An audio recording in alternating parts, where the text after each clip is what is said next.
Trent Alexander-Arnold qui a été exceptionnel, pareil pour Valverde qui a été exceptionnel. Donc forcément, quand tu mêles tout ça ensemble, ça crée ce match-là, un match qui a été exceptionnel pour le Real. Maintenant, j'en entends certains parler et dire oui, le Real sans Mbappé, le Real sans Mbappé, c'est meilleur sans Mbappé. Les gars, il y a des moments, il y a des matchs du Real où Mbappé était là, ça a été magnifique. Le match contre Bilbao qui était un très bon match, le match contre Monaco et j'en passe. Et ça marche aussi dans le sens inverse, quand Mbappé n'était pas là, il y a des matchs où le Real s'est raté, notamment contre Albacete.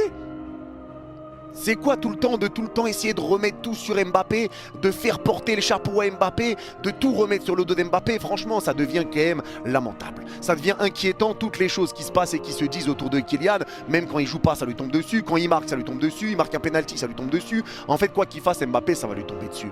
Mais là, la réalité, c'est pas une question de Mbappé n'est pas là, c'est pour ça que ça joue bien. Non, la seule chose que je peux dire, moi, personnellement, avec cette absence d'Mbappé, c'est que ça fait du bien, Vini.